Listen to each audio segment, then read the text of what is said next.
Welcome to She Coaches Coaches. I'm your host, Candy Motzek, and I'm going to help you find the clarity, confidence, and courage to become the coach that you are meant to be.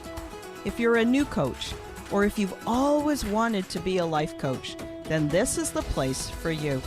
We're going to talk all about mindset and strategies and how to, because step by step only works when you have the clarity, courage, and confidence to take action. Let's get started. Hey everyone, and welcome to this special guest episode of She Coaches Coaches. I have an interesting guest for you. Her name is Lori Osborne, and she is the founder and chief solution architect for BizBolster Web Solutions. Now, Lori and I don't really know each other, but she reached out to me and said, listen, I think I've got something that can really help your audience, really help coaches. Let me tell you a bit more about her. She specializes in increasing sales for small businesses through custom website development, pre-built website packages for professional coaches. Sound like anybody you know? And SEO services, as well as reputation management and a heck of a lot more.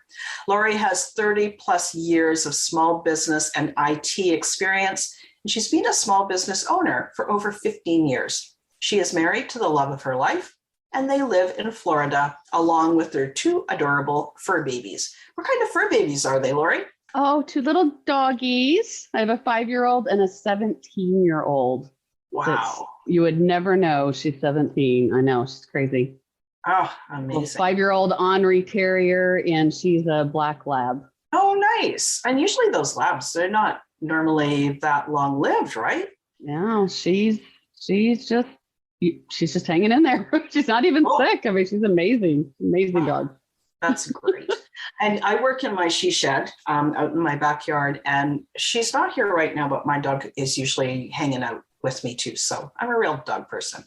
Talk to me about your story. Like, how did you come to this place where you have this business and you serve this group of people? I love to share my story because hopefully someone out there can relate a little bit. So I have been in technology, like she said, for over 30 years. I was in project management, software testing, website testing, documentation, all the boring stuff that nobody wants to do. And in 2015, I was in Denver, Colorado as a technical project manager, and I found out I had a brain tumor and kind of stopped me in my tracks. We had already been talking about how we really need to get out of the rat race. I had just been in high stress for so long.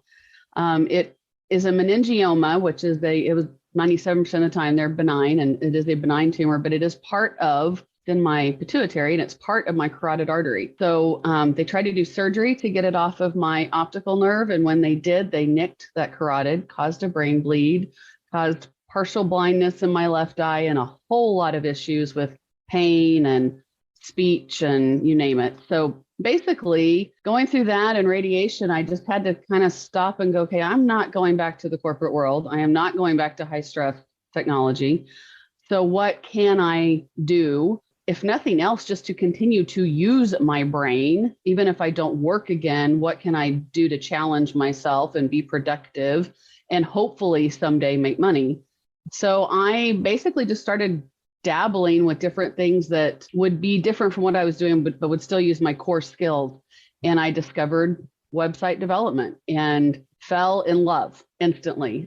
It is my passion. It is the first time in my life I've been able to use both sides of my brain. And it's kind of funny, it took a brain tumor to get me there, but I get to be analytical and logical and use that project management side, but then I get to be creative, and I've never been creative in a job before. So it's basically, I just started building from there. I fell in love with it, realized how much small businesses needed services like I offer, because, you see the commercials for Squarespace and GoDaddy and all these, and just go build it yourself. Well, not everybody is comfortable or can build a website or has the time and ability. So I built the websites, started learning how to build websites, moved to Florida, and found some relief from my pain. So I started building the business more, started learning more about SEO, more about marketing, more about what business owners would need. And that's where we are today, and just follow my passion. Hmm.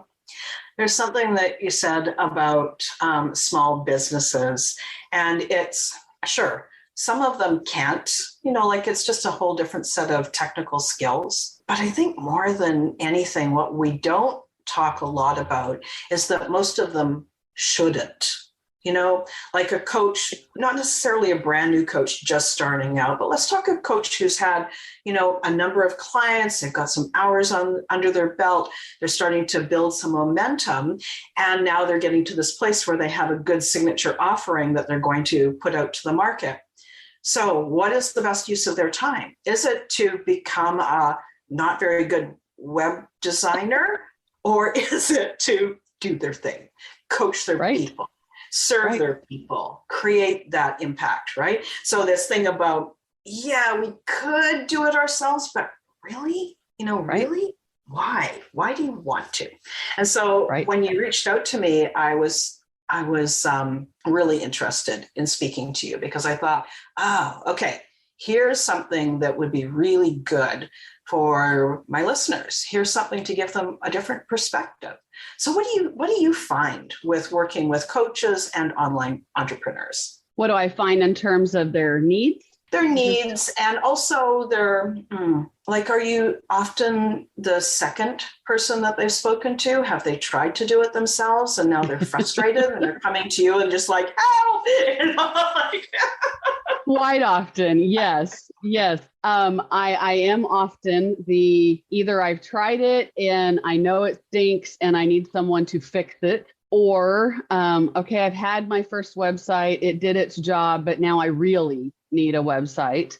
Or it's even, I built a website, I even paid someone to build a website, but I have no SEO, because, and SEO, by the way, is search engine optimization. And not every web developer knows some know nothing about SEO. And if you don't build with SEO in mind, you can hurt yourself more than helping. So, I get a lot of that as well. But I find in every type of business, and definitely coaches, people trying to do it themselves, because there are tools that have made it seem easy. I have also spent a lot of time getting people, we were just talking about WordPress a second ago. A lot of people think you have to build a website in WordPress. And honestly, WordPress is very overwhelming for most people that are not technology specialists.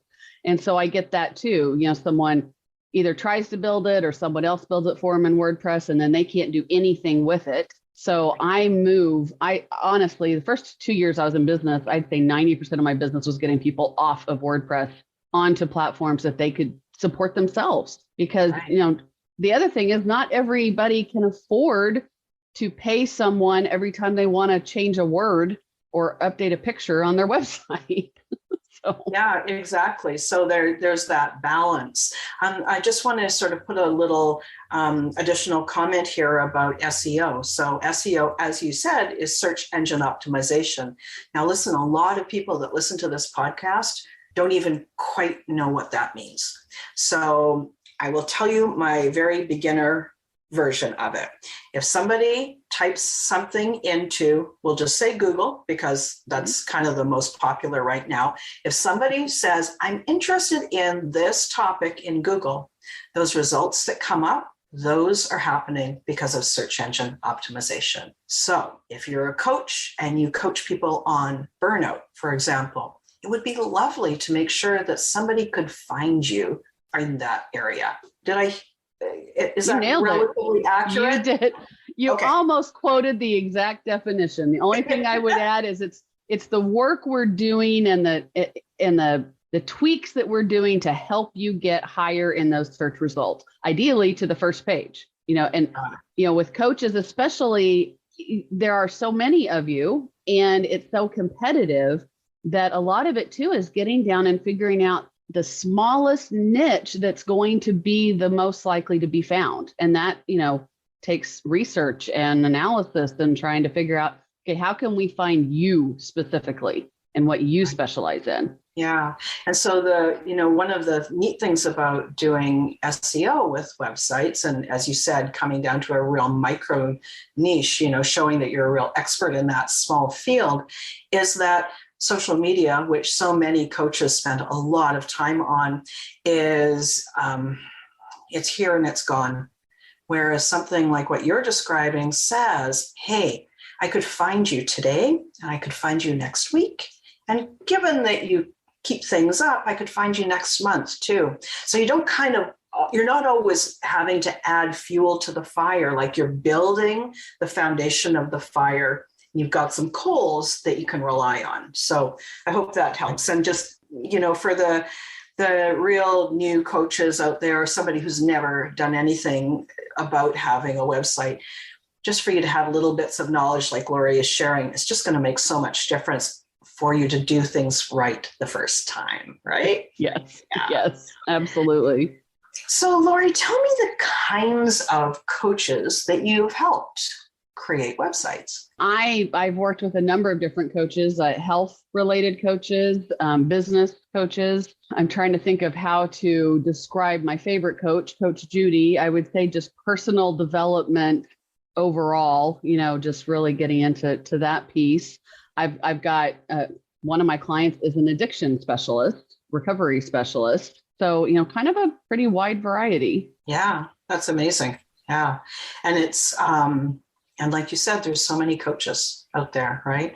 So it must be interesting to see all the different people and sort of their different levels of expertise and where they're pointing their service to. Yes. Yes. I've also got a couple of psychologists, and that's always fascinating because you get into a whole new realm when you start getting into the medical terminology. That's something else you have to keep in mind with SEO and Google Ads and those sorts of things, because there's so many restrictions to what you can and can't say, what you can and can't promise on Google before Google will cut you off, basically. Yeah, so this is where you bring your expertise, that fine line between what helps and then what's too far, right? Yes. So when a new coach is thinking of getting a website, where's the first place that they should start? Like, what should they be thinking of to begin with? The very first thing you should be thinking about is your brand. And, where that starts is, what am I doing? The type of coaching that you're doing, the type of person that you want to coach, and really understanding who that is. And I know, when I start talking about a customer avatar and stuff, people are like, yeah, but I can coach anybody. But do you want to coach anybody? We tend to attract those that are like us to some degree, but we also, you have a certain type of person you're going to work best with. It might be a 50-year-old woman, it might be a 12-year-old child, but you're probably not going to do a 12-year-old child and a 50-year-old woman, at the same, you could, but it's really narrowing down the audience, because you can't really brand if you don't know your audience, because your branding is all about communicating with that audience and relating to that audience. So that's the first thing. The second thing would be putting that brand into a visual look. So I know who my audience is. I have a clue of what they like. And I've got some great brand kits that I usually share with people that kind of help identify yourself a little bit as well. Like, I'm like girl next door, and creativity. Like, those are my two things. And then getting, do I want to be super colorful like what I have? Or do I feel like it needs to be calming yellows because that's, a nice soothing, cool color, or blues because blue is a neutral color that everybody relates to. So, getting into the colors and fonts and then get a logo, and all of that should be done before you're even thinking about a website. So those are kind of the places I would say start before you even start looking at the website piece. Yeah. And so I like this. So really there's three areas that you're talking about here. The first area is the who. Who do you want to talk to and how do you want to help them? Second, what is kind of that overall visual look? That's the colors and the fonts and stuff that you're talking about. And then logo. So interesting. I don't even have a logo, just by the way. Really? Yeah, go figure. Oh, okay. Yeah. It can just be your name can be, many coaches, their name is their logo. I'm not saying anything. I'm just kind of being like, I just want my clients who listen to this, and I want other coaches who listen to this to know that it's not like I've got this all nailed down. Like, I'm learning as I talk to you too, right? And so this thing about the type of person and who you want to talk to and how you want to help them, that is a conversation that I often have with my clients as well. And it is a hard thing for a new coach to make a decision. One of the things that I like to suggest is, if you are going to have an excellent dinner party, who do you want around the table, right? Mm-hmm. Those are the kinds of people that you want to talk to. Because like you said, the 12-year-old and the 50-year-old, well, heck, I love kids. Believe me, really appreciate them. And I love all of the things that they bring and their creativity and their inspirational ideas and all of that. But I don't necessarily want to have a Saturday night dinner party with them. I'd rather have a group of my peers who, some of them are, have some really neat life experiences and they've learned something, and some of them are still learning something, so that we're going to have a great conversation. So that question for coaches and any online entrepreneur sometimes gives them a place where they kind of gulp. It's like, oh my gosh, I got to make a decision. Do you find that too? And what's your experience with that? Absolutely. And the biggest thing is fear, because you're afraid, if I limit it too much, I'm going to be turning away business. And it's not about that. It's kind of what we were saying with the SEO, with the niche. I hate that word, niche, however you're supposed to say it.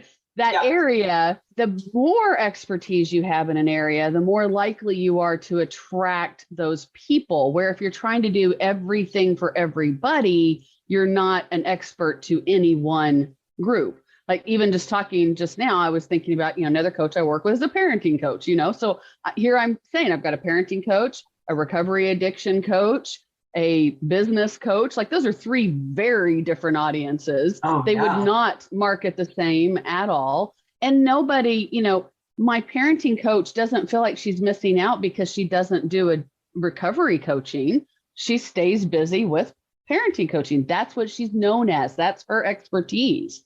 But yes, I mean, and I've battled it. I mean, I could develop, I just hired a young social media guy. And he's like, well, you should be trying to attract young people too. And I'm like, well, I don't mind doing websites for young people, but that's not my target market. That's not who I'm marketing to. I'm marketing to usually 40 to 60-year-old women business owners. That's who I attract. That's who enjoys working with me and who I enjoy working with. And we connect, and what you were talking about, that's who I want to have a dinner party with. Yeah, right.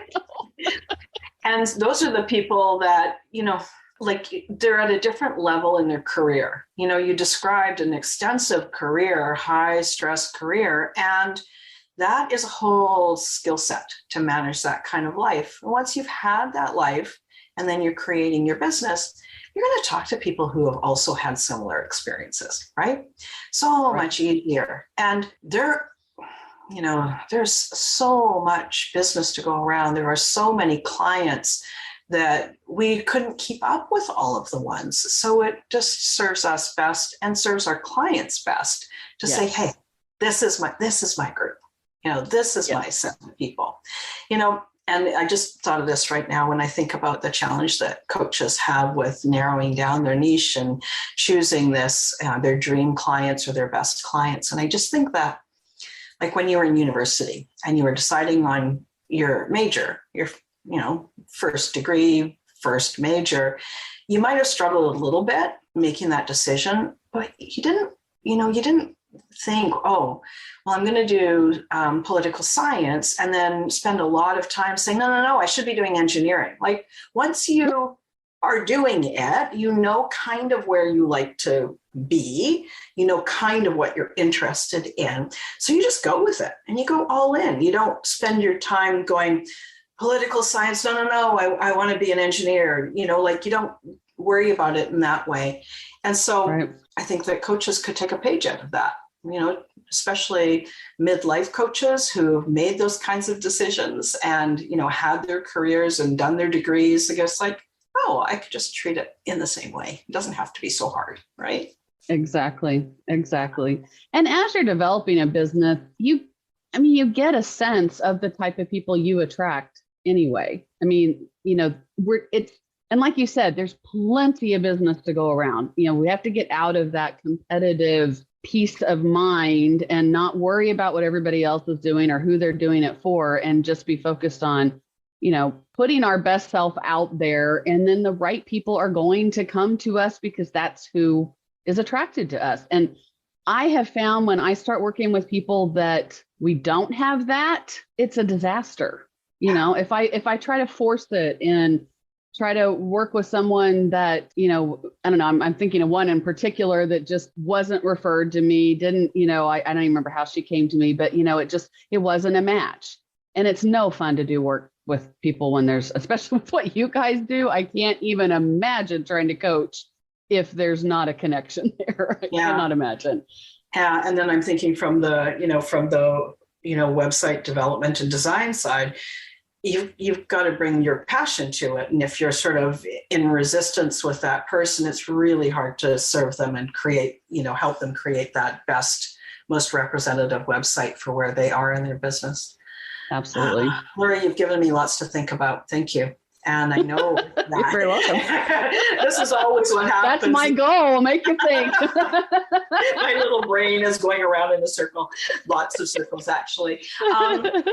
So I know that you have lots of different ways that you work with coaches. And so could you tell us a little bit about the kinds of ways that you work with coaches? Well, everything we've talked about, I work through custom websites. I have my prepackaged websites for coaches. I will update existing websites. I will do an SEO evaluation. I have one-time SEO fixes, and then I have SEO packages. And everything I do comes with an element of guidance. I don't just throw everything at you and go figure it out. Everything we're talking about, I work with all of my clients and better understanding their audience, how to communicate with their audience, and I honestly, I start usually with the logo or something that looks like the logo. And let's start there and make sure, is this really representative of you and your audience? Because I actually build websites usually off of the logo. Like the logo is my inspiration. Oh, so that's kind of why I say you start with that, because I'm going to go with the colors and the fonts typically from the logo and build out, because I'm assuming, and I will confirm when I talk to people, that logo came from a personal, a reason, because it, like I said, my little logo here is literally based on my desire to represent the organizational piece that I said and the creative piece. Right. So it's kind of, and that's what this is like the steadfast part of it. I'm not communicating this very well, but hopefully it's making some We're sense. all good. But it just, but that's why I start with the logo, because it should be that first piece of the branding that we want to build out across the website. And so that's kind of the guidance that I'm giving as well. And then the other thing is I do build websites that are easy to support. I offer support packages, but I recognize that my audience, my avatar, doesn't always have the money to pay me to do every little thing. So I build on a platform that's easy to support. And then I offer video training, and I'm always accessible as well, just to help people to be able to do it themselves if they want to. Oh, cool. So it sounds like you're the combination of everything, meaning there's always some personal support. So you don't feel like you're kind of, left out in the cold and you don't know quite what to do, but then you still have the options. Do you want to do most of it yourself, or just a part of it yourself? Or do you really want a lot of support? And so it just sounds like there's just an opportunity for everybody. So listeners, if you know that it's time for you to be looking at a website, or it's time for you to redo your website, I would highly recommend that you check Lori out. Lori, how can people get a hold of you? And if they wanted to find you, what's the easiest way for them to find you on the web? And I have one more question. What's my question? Freebie. That's the question. Yeah. No problem. So bizbolster.com, it is in my little box there, is my website. I highly recommend you go there. In the upper right corner is a little button, Let's Chat, if you want to have a free discovery session call to just talk about your needs, and no sales pitch, just if you want to talk and if I can help you, great. And then if you go to bizbolster/coach giveaway, coach-giveaway, which I believe will be in our show notes here.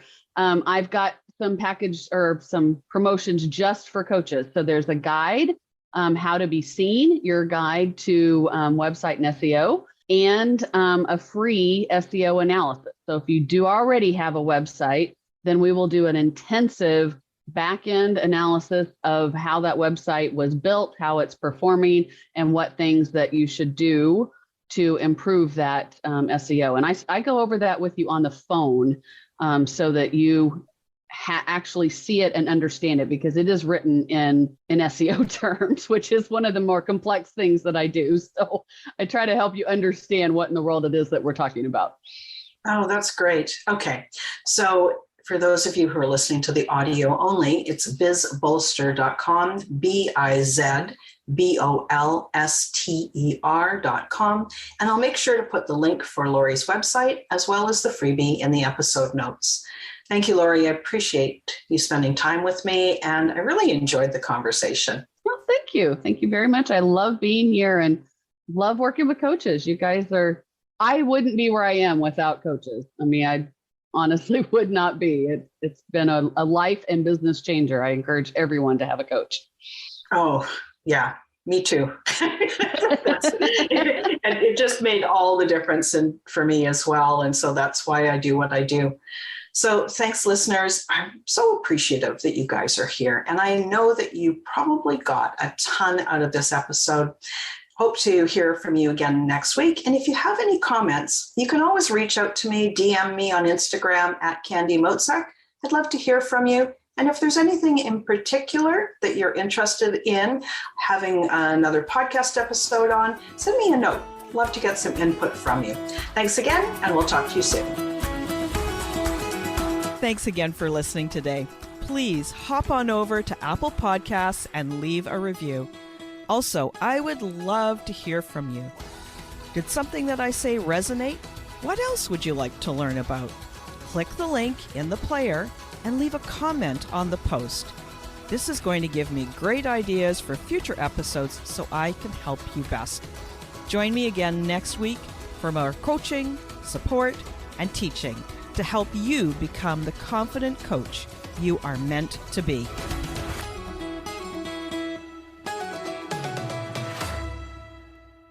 Hey, before you go, I am so glad you listened to this episode, and I just want to take this quick moment right now to let you know about my free Coaches Toolkit.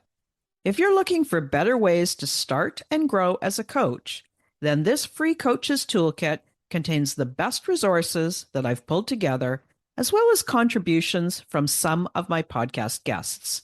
These tools could be the missing link that you've been looking for, and they're going to help you solve everyday challenges and access highly effective ideas that can help you find and sign clients, start your coaching business with ease, and then grow your business exponentially. And the best part is that these are completely free, and my gift to you for being a valued member of my community and a subscriber to the show. So you can get access to all of these resources in the free Coaches Toolkit today by texting the word coach to 1-844-246-6259. That is texting the word coach to 1-844-246-6259. Go ahead and register today, get access to all those free resources, and I'm going to see you on the inside.